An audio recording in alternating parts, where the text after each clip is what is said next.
Hello, everyone. So I just got back from an early screening of Ambulance. This movie is going to come out on April 8th, so next Friday, and it is directed by Michael Bay. It is, of course, everything you'd expect from a Michael Bay film, but it is comes in at about 2 hours and 15 minutes. It's rated R. It can get a little violence, but the top billing cast of this stars Jake Gyllenhaal and also Yaha Abdul Martin II. So yes, without further ado, let me get into my review for Ambulance. So in this film, we have Jake Gyllenhaal playing Danny, and then Yaha playing a character named Will.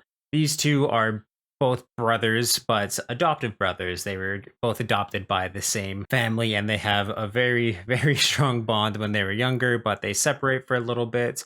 Will, so Jake Gyllenhaal's character, does very, very well for himself by robbing banks and doing very, very dangerous illegal things. They both have military training, and I already messed up the names a little bit. So Danny is the one who, who robs the banks. Will has kind of left that life down on his luck, and he has cancer treatment that he needs to pay for in order to help his wife and his kid, and basically just make certain his family's together. So he goes to his brother Danny for help, and the help that Danny basically offers him is to rob a bank. One job, make more than enough of what he needs to pay for the cancer treatments because of just the crappy American medical system. There is a bit of commentary on that in this film when we get perspectives from, well, basically about the elites, the people that are very, very heavily mistreated by the system, and people within the system. But yes, they go rob a bank, things go very, very sideways, and they need a getaway vehicle. And to do that,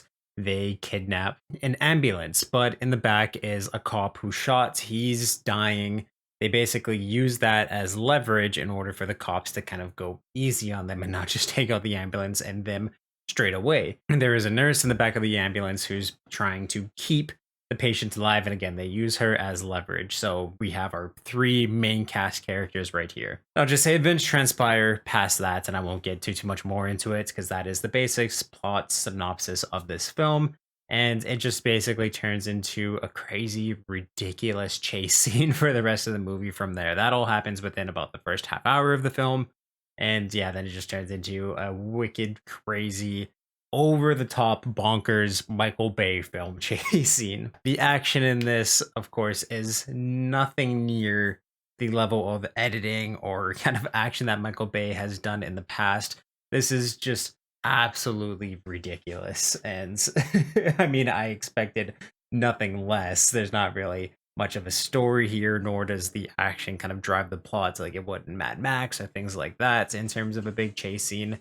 It's just the characters yelling at each other, hashing out their differences, while they're being chased by a bunch of cops who do not know how to drive at all in this film. It's kind of embarrassing watching it, where they'll get a lot of the driving straight, and then all of a sudden they make like the simplest little right turn, and then the cop will slam into those water barrels that you'll see that's like split intersections, and then three others will slam right into it. There's some cops who will like drive in oncoming traffic to try and cut off, of course, the people in the ambulance, but one little brake tap and the cop goes flying off an interstate highway like a bridge. It's just the most ridiculous things you've ever seen. The cops in this, again, didn't know how to drive and definitely took away from a lot of the realism from this film.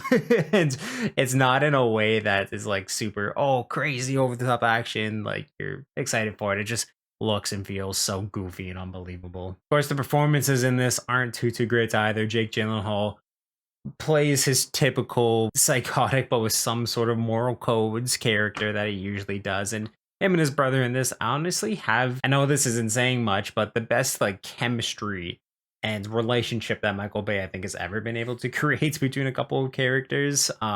There is some good commentary about their lives, and again, just like the medical system and things like that, but it's nothing new, nothing innovative, nothing original. But again, it's better than what he's done before. But of course, for most of the other characters in the typical Michael Bay fashion, they're all just crazy stereotypes of exactly what you expect them to be just based off of their look, things like that.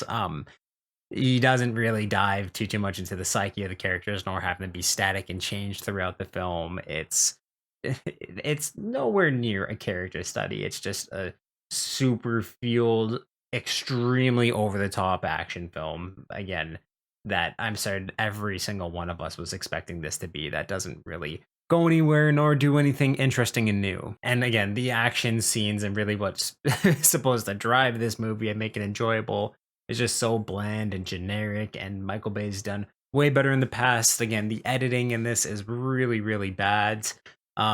It's almost laughably bad. Definitely laughably bad because there's a few times I was laughing at the editing in this film. Soundtrack doesn't really do much either in this. It's just it's for an action film. I wasn't entertained really at all. I was counting down the minutes. I knew the runtime going into this film, and I was just counting down the minutes for it to end and finally wrap up. And I mean, there was a few scenes that I was kind of like, oh, okay, cool. That was better than the last action sequence that we had, but nothing really special nor spectacular about this movie. And with all that taken together, I'm going to have to give it a 5 out of 10. I mean, if you like the Michael Bay style, go ahead and watch this film. But if you haven't liked this films in the past, or again, even in terms of just watching an action movie just to turn your brain off, have some fun, I don't really think that this is it to watch. It's not even kind of one of those laughably bad movies. It's just boring, lifeless, and yeah, can't really recommend it. But if you've seen Ambulance, please let me know what you thought about it in the comments down below. If you like this review, you can give it a thumbs up, and yeah, subscribe. Turn the little ringer on if you want to know when I upload new videos. You can check out everything I do on my channel through my playlist, and I'll link some up top here for convenience sake. If you want to see everything I do live streaming Twitch-wise, there's a link to that in the description of this video, and of course my channel bio. And in both of those places, you'll find a link to the Media Mountain, which is my Discord, where we talk about movies, video games, comic books, TV, pretty much everything that's awesome in this world. So you can definitely join that amazing community. I'll make it even more amazing than it is already. And yeah, just awesome, guys.